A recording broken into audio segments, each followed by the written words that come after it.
استنياني بيوتي سلالين يتعبروتي عيبروني من الحياة تمرت قلبي فساد أشمع كم جرت النجاة كيساني نجيني بجالو وقيسني بهوايات وردفتوني كيا لمي جلت ترجم تنجرتو أنا بونتو سلالي إيشول لنا بين نبراس سنين سدا ورما تكون تاني مو بونتو سلالي وجدتني سرجكوتا وررجت شودن والجيجبي سودن دين هرجرو من كيا لمي تتنرجم كيا لمي جافي أجابنا نجافت جافي تيس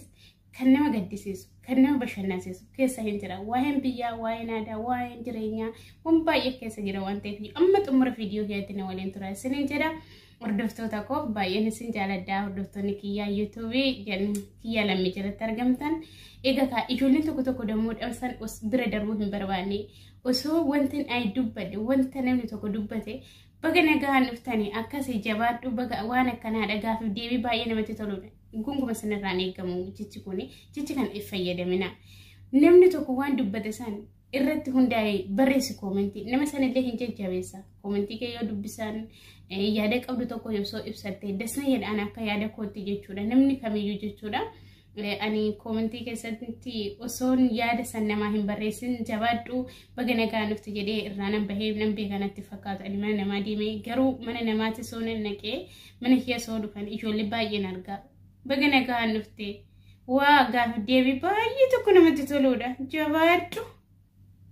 nama du'e namni du'e hin jiru maani jabaadhu ni baay'ee gaaf deebi baay'ee namatti tolu isheen yaannan na gaafatti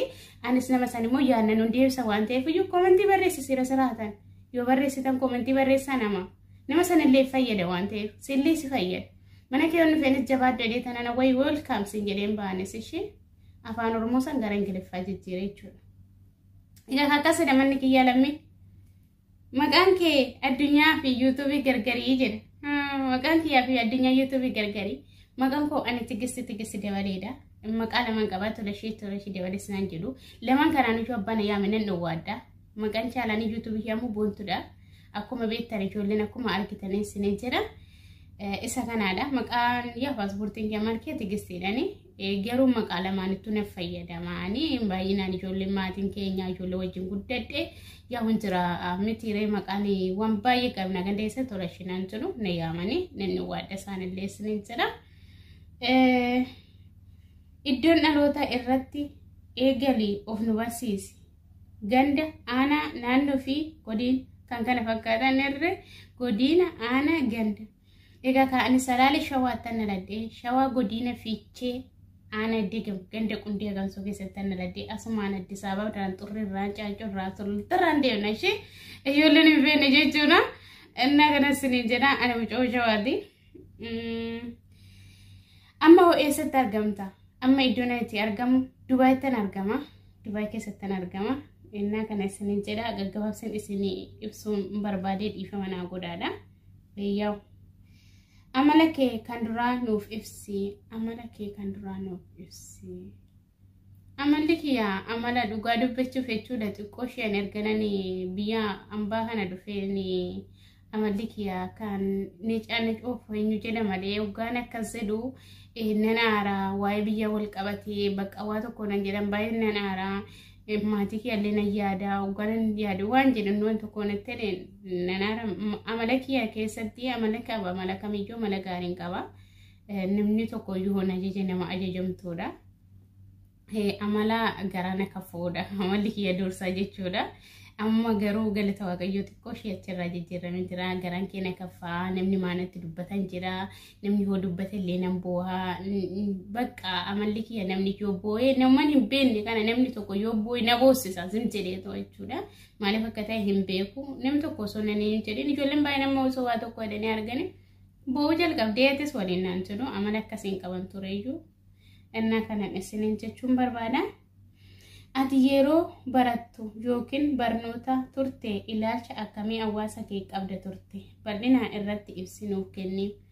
Ani hawaasa kee keessatti yeroon baradhuu fi yeroon barnoota koo baradhu akkuma nama kamiidayyuu barnoota koo baradha haadha koo gargaarati jechuudha. Baay'ee gobosin ture osoo of jajuun ta'in osoo wayinni namni na beeku dubbachuu danda'a namni tokko of ibse garuu soba namatti fakkaata. baay'een hawaasa keessatti baay'een jaalatamtu ture nan hojjedha haadha koo nan gargaara haadhi keenya abbaa malee nu guddisee daa'ummaa abbaan keenya utaadda deeme waan ta'eef iyyuu ishii irratti nu gatee deeme nuti immoo haadha keenya sammaddii dhaabbannee in hojjenna akka hojii gabaree isaa ta'u hojii mana keessa isaa ta'u mana barumsaatii yoo galle gadiin teenyu dhugaa dubbachuuf yoo ta'e ilaalcha nuti qabnu ilaalcha gaariidha baay'ee kan natti toludha dhugaa dubbachuuf farrataa intaas taane hawaasa keessatti ilaalcha gaariin qaba maaliif waan badaa waan hojjedhe tokko hin jiru hawaasa koo keessatti waan nama gammachiisu yoo ta'e waan hiriyoonni koo irratti argamanii waan hiriyoonni koo narraa baratan malee waan badaa tokko hin hojjedhu hawaasa kiyya keessattis ammas immoo hin hojjedhu waaqayyo umurii koo dheerinaaf kennee umurii haadha koo naaf haa dheeressu malee hawaasa koon akka gammaduun godha anillee akka ofii koo gammadu akka haadhi koollee gammaduun godha malee hawaasa keessatti jibbamtuu wayin kinoo ishiin dhufte wayin kinoo akkasummaan jette nama akkasiiti miti nama akkasiiti si miti gara fuulduras immoo nama akkasiin godhanii waaqayyo nagaan biyya kootti naa galchuuf siniin jedha asumarraan akkana jedha bal'inaan si ibsinatti fakkaatee bal'inaan jettee jirta amilee kee kan duraa amma tokko moo jijjiiramee jira yoo jijjiirame isa waliin naa ibsi amileen koo kan duraa fi kan ammaa jijjiiramee jira dhugaa dubbachuuf jechuudha yeroon baradhutti haadhi koo amaleen attaa gootu malee amileen koo baay'ee gadi bu'aadha garuu barumsa nan hojjedha nan baradha garuu barachuudhaaf immoo karoora hin qabu osuma barachaa jiru karoorri kiyya biyya hambaa deemu biyyarraa fagaadhee haadha koo gargaaruudha haadhi koo hin negaddii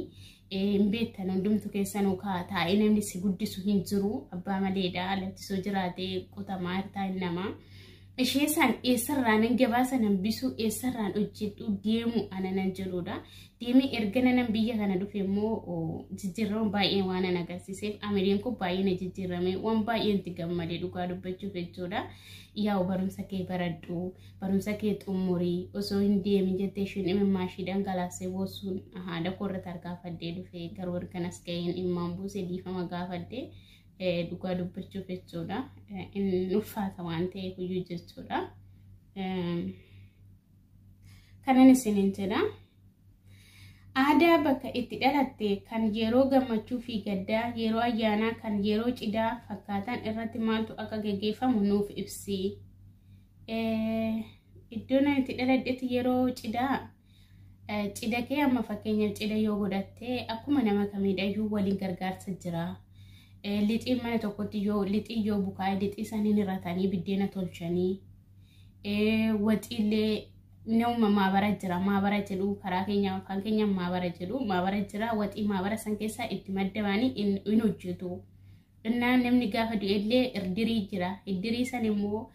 taraadha waan ta'eef iyyuu taraadhaan itti fayyadamu dhiqaa meeshaan hin jira wanni hundumtuu hin jira gaafa namni du'es diggisiisa irratti godhama aadaa biyya keenyatti sin jedhaa sumarraani aadaa naannoo kee kan yeroo gaddaa fi kan yeroo dhukkubsatan kan yeroo boqatan kan kana fakkaatan maaltu godhama nuuf kenni nuuf ibsachaa jirti gaafin kun anuma isa dura irratti hubadhee isinii deebiseedha fi yeroo dhukkubsatan namni kamiyyuu dhufee si gaafata si bira dhaabbata waan ati nyaattu yoo dhabde si gargaara waan qabasanis si bira dhaabbatu anas maan taane yoon qabaadhee ani daa'ima jedhee nama san dhukkubsatu san ilaalu juusis ta'uu burtukaanis ta'uu waannen amma humna koo san dhaqee nan ilaalaa hiriyaa kiyyas ta'uu baatu daa'imni nama guddoos ta'uu baatu yeroo biyya keessa jirutti bira nama dhaabbachuudhaan nuti aadaan keenya yeroo boqotan jabaadhu jennaa achi bulanii warri keenya mimanatti nugatanii achi bulanii torban tokkocha isaan bira taa'anii isaan jajjabeessanii isaan kufalchiisanii waan isaan kufalchiisu haasa'anii yoo garaan isaanii kolfuu baate yoo ilkaanumaan amma isaan danda'aman tokko akka isaan eenyu godhan akkasitti kan bira dhaabbatan aadaan keenya isiniin jedha aadaan keenya aadaan ijoollee saraalee ijoollee shawaa baay'ee namatti tola hin beektu mara isinitti maree ijoollee shawaa kiyya dhugaa dasnuma jedha sirriitti jechuudha ijoollee shawaa sirba bichaa beektu ijoolleen tokko tokko ollaa irratti sirba bichaa miti nuti nama birarree hin dhaabbannaa nama rakkatellee bira hin dhaabbannaa waan baay'eedha ijoollee shawaa kan beekamtu dhugaa dubbachuuf jechuudha ijoollee shawaa maal beekti sirba malee jedhu ijoolleen tokko tokko irratti baay'ee naaraan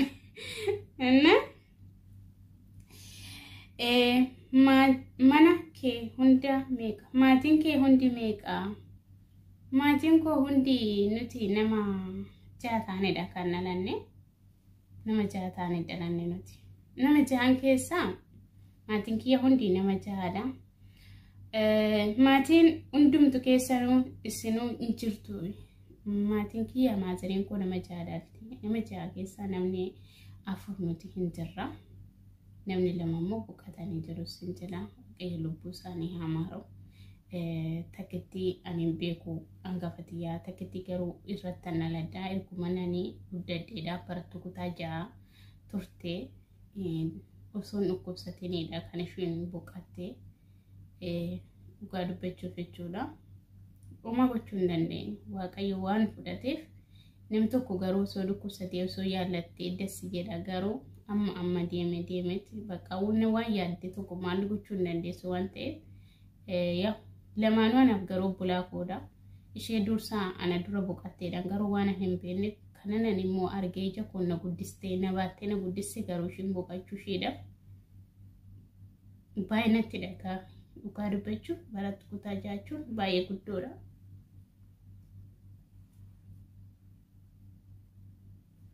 Ndaakuma gochuu hin danda'u dhiifama naa godhaa isiniin jira naaf kalchaa. Ati meeqaffaa irratti dhalattaa? Ani afuraffaa irratti dhaladha. Afuraffaa dhaladha. Macarrashaa guyyaa ijoolleen namni lama hin turani ani macarra lamaffaa irratti dhaladha. Afuraffaa dhaladha. Ati gaa'ela godhattee jirtaayi? Dhiifama garaan na tuqame waan akkanaallee dubbachuun fedhu waan ta'eefiyyuu waa'ee nama du'ee maatiin ani yaabaloon bakka yeroo kana hoggaan allaalollee irraallee na fagaadha. Maaliif hundumtu keenya garaan bashitanyaadha waan ta'eef. Gaa'ela godhattee jirtaayi? Yoo gaa'ela godhatte ijoollee meeqa qabdaa? Ani gaa'elallee hin godhanne ganaadha ishee. Ganada siya masinjira gafa gaila kodayu ano ijoollee wala godhan ani amma fi ijoollee godhachuudha fi nama kaatu miti garuu nan qaba ijoollee hin qabu malee dhugaa dubbachuuf jechuudha gaila immoo hin godhanne haadima waliidha yoo rabbi jedhe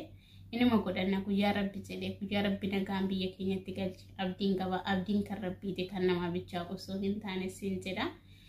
Osoo akka hirmaati qaatan hirmee gaa'ela qaatan godhadhan tureyyuu kaayyoo kiyyaamiti kaayyoo kiyyaamtee dheetanii kanan duuba kootu feenyu jedhu lakkiin jedha. Kanaafiyyuu maaliif kaayyoon kiyyaa maazirii koo bakka intiramiti namni haadha ofiif gaarii yaraa yaadu hin jiru waan ta'eef maazirii koo osuma akkasitti na guddisee ishiin gabaa deemtee guddisanii ani ishii sana achi keessatti gatee garatti daarii koo deemuu hin barbaanne sa'aatii sanitti. Kanaaf isin jedha kiyyaa kun waan hundumtuuf galatoome baay'ee si galateeffadha. Gaafin kee baay'ee namatti tolaadha. Waa'ee maatii kiyyaa irratti gaarii kiyya nagaa faasiste malee hundaafiyyuu immoo waaqayyo fayyaa nu haa godhu kan jirullee waaqayyo bakka tokko nu haa bulchu siin jedha. Egaa gaafii kee na gaafatteef galatoome isin jechuu jaaladha. Gaafin kee asuma irratti xumuree jira. Galatooma isiniin jedha. Warri hordoftoonni kiyyaa lammii yuutuubii jalatti argamtan ijoolleen gaafii kana keessatti jecha hin taane dubbadhee isin mufachiise asumaan dhiifama isiniif godha. Dhiifama naaf godhaadha. Dhiifama isiniif godhan jedhee iddoo gurgureen jira dhiifama naaf godhaa isiniin jedha. Yoo nan dingataan viidiyoo adeemsatu waan hin taane dubbadde dhiifama naaf godhaa isiniin jedha. Hordoftoota koo hundumtu keessanuu egaa yaada fi qeeqa qabdan wanta isinitti dhaga'an gaafii kana keessatti boontu lakkee jecha akkanaati miti yoo nan dubbii sawaallee dubbaddellee jiraaddellee yoo jiraate an gaafii kana keessatti boontu kun koo waan akkanaadha maaliif akkas jette kun immoo akkasii miti ati warri jettan yoo jiraatan jaada qabdan koomentii jalatti barreessaa nuti immoo koomentii jalatti ilaalla viidiyoo amma itti aanu qophii taanutti walitti deemunutti nagaan nu turaasinin jedha. Baay'een isin jaaladha baay'een isin kabaja hunduma keessanuu isin jechuun jaaladha egaa